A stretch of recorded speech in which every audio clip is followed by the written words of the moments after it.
Good evening from New York. I'm Chris Hayes. It has been a truly crazy news day in the made-for-TV / ongoing national nightmare that is the second presidency of Donald Trump. Tonight, we are tracking two big stories coming out of the Department of Justice, although there's some others we'll discuss over the next 2 hours. The first being the FBI raid on the home and office of former Trump National Security Advisor John Bolton. You can see the pictures of them taking boxes out there. It started just after dawn this morning. It went on for nearly 8 hours. Bolton has become a prominent Trump critic and was talking about fear of retribution from the president as early as last week. We're going to have more on that story, but then hours after this news broke, the DOJ released the audio recordings of those highly irregular meetings. I mean, truly anomalous, unprecedented, between Donald Trump's former personal defense attorney, the guy that, tried to get him cleared of criminal charges, who is now the number 2 at DOJ, that guy, Todd Blanche, and the convicted sex offender, Ghislaine Maxwell. She, of course, notoriously, famously, the longtime confidant and enabler, co-conspirator of the late child sex trafficker, Jeffrey Epstein. Blanche announced that the 6 hours of recordings and 329 pages of transcripts were being released today, quote, in the interest of transparency, although it's not clear that that's all of their conversation. More on that later.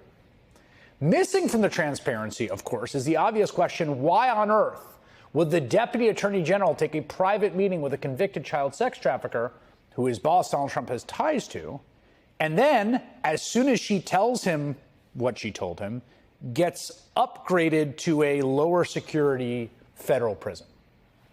Now, that question remains unanswered. What we do know from the trove of materials they released is that much of the interview with Maxwell seems to be an attempt to support the narrative that, surprise, surprise, the Department of Justice and Donald Trump have been pushing. Nothing to see here. Never saw the president in any type of massage setting.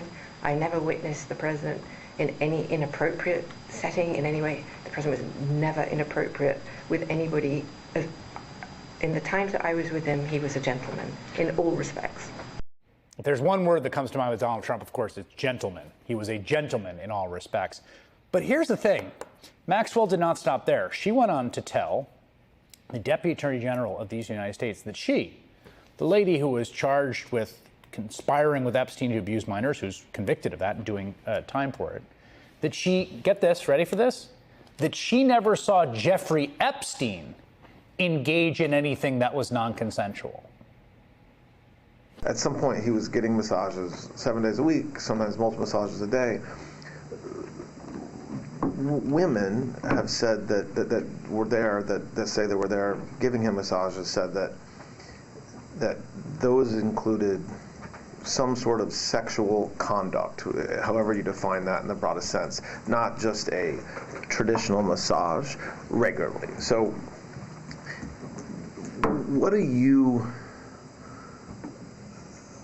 you see and hear at the time? Where does that leave you in your mind with what happened? Okay, so I saw Epstein with women. What I mean by that is he would have women around him. So anytime I saw anybody with him, they were happy to be with him. So I never saw an aggressive move. I never saw anything that was non-consensual. Yeah, well, thank you. Okay. I never saw anything that was non-consensual. Did you see him engage in sexual conduct during massages? Well, you could define sexual conduct as in, I did see women who could have been, less than normally clad for a massage, but especially on the island where they would be in a bikini or possibly even topless. Yeah, I did see that. Nope. Did you get all that? Didn't see anything. Women around him all the time, but seemed happy to be there. Everything was consensual. Jeffrey Epstein, the New York financier. Jeffrey Epstein with the island. Jeffrey Epstein never violated the consent of the women around him, the girls around him. I mean, some of them were 16, right? That's the testimony, or at least not the testimony. That's what Ghislaine Maxwell, the woman who helped recruit the victims. I mean, and we can go chapter and verse about what she did, how she showed them, according to these victims, how to submit themselves to Jeffrey Epstein, how she threatened them if they came forward. The victims who say it was anything but consensual, that he was sexually assaulting them, that he was raping 16-year-old girls. Ghislaine Maxwell says, no, never anything consensual, and also Donald Trump was a perfect gentleman. Both those in the same interview. In addition to those interview recordings, today the House Oversight Committee received another trove of documents related to the Epstein case that it subpoenaed nearly 3 weeks ago. We're going to be discussing that in just a moment. Now, it's clear from the delay and then I think the timing on this big news day on a Friday in August that Donald Trump is trying to do anything to distract from Epstein, which includes putting American troops, armed American troops, we learned today, on the ground in American cities and going after his political enemies and trumpeting the move on social media by all his factotums. His made-for-TV attempt at an authoritarian takeover just so happens to be consuming the news cycle after news cycle. But here's the thing. It is also very real and exactly what it looks like. It's not just a show or a distraction. It's the real thing. They are sending troops into the streets. They are occupying the Capitol. They have a secret police force that is scooping people up, that is demanding people's ID. They have an enemies list. They have the state security apparatus targeting political opponents.